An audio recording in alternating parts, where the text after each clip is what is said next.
and start hill climbing again, which is reasonably easy to implement, and it works. It works and performs just as well as constraint solving techniques that I've seen.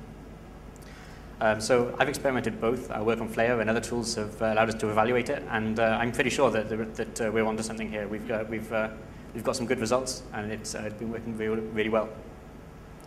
So yeah, so practical experience suggests that this constraint solving, although it's more elegant, performs poorly and produces no better results than sub-instruction profiling.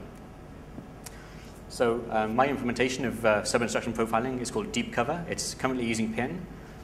But now that Dynamo Rio has been released under a really favorable license, that I plan to port it and make it available under using this license. So I've been using this technique to make large amounts of logic much simpler and make everything more fuzz friendly. And we've been able to break some surprisingly complex logic using these simple mutation techniques and some feedback from our program. So I've eliminated constraint solving from my fuzzing, which I've considered a major bottleneck for a while. And in lots of current research that plug constraint solvers into fuzzing, I found that this is a bottleneck holding them back from really finding some excellent results. So I've had some demonstrations, but unfortunately I've had to switch laptops and my demonstration won't work here. But I've been able to find some really amazing bugs using this technique. I've been able to find remote ring zeros in Internet Explorer, for example, because it exposes, as Microsoft puts some of the image handling code into GDI, which is inserted into the kernel. I've been able to just visit a simple web page and find remote ring zero exploits, which are currently being, I've reported to Microsoft, and I think they're going to be fixed this Tuesday, or maybe next patch Tuesday, or something like that. So Flare is a framework that I've been working on with Will Drury at Google. It's based on Valgrind Vex, and basically the idea of Flare is to instrument programs at runtime and strip away the complexity of the protocol to basically so that it looks no different from dev random. So we did this by extending the defineness check that's used by memcheck and others. If you use Valgrind, you know that it prints out if you've touched undefined memory. It lets you know the address of that, and we extended that check to essentially taint any input that an attacker can control. So Flare takes a regular application that passes some complex data, and it'll make dev random an effective fuzzer. So you can just pipe dev random into I don't know, Apache, and it'll find bugs.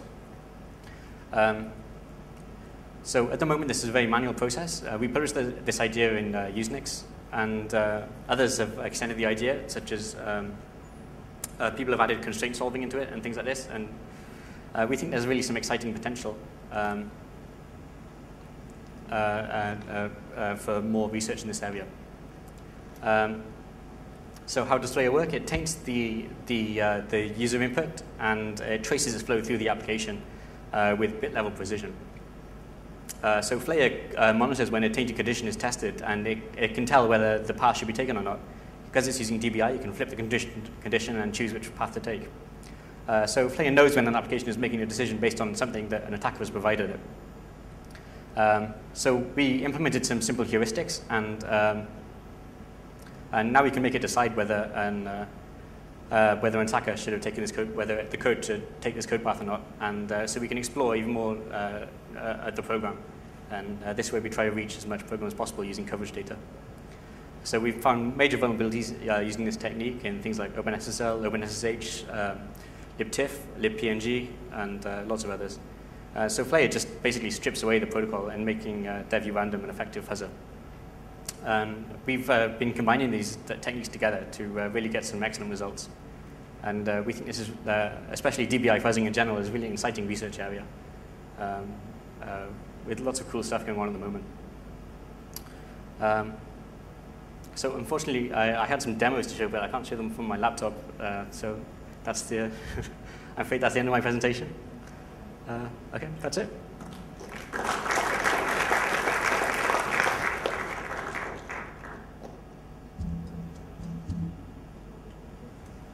Process. We define the instructions that we know how to handle in our fuzzer. Yeah, so things like integer comparisons, string comparisons, anything like this. We search whenever we hit a new basic block, Right. We analyze the basic block and look for any instructions that we know how to handle, and we can assign a deeper instruction coverage score to. Okay.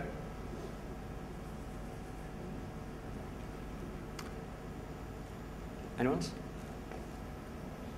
Okay.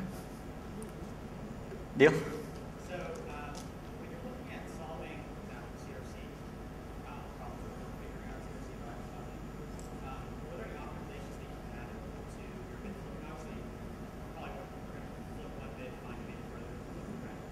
But I'm trying to interesting there.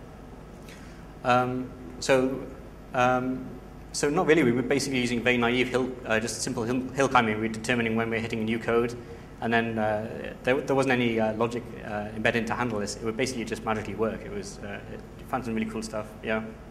So it was kind of unexpected that we would bypass CRC 32 checks, but yeah, it worked. Anyone else? Okay.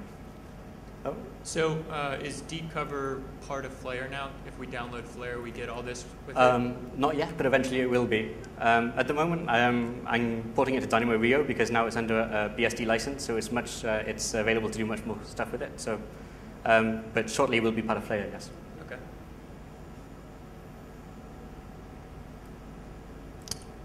Okay. Thanks very much.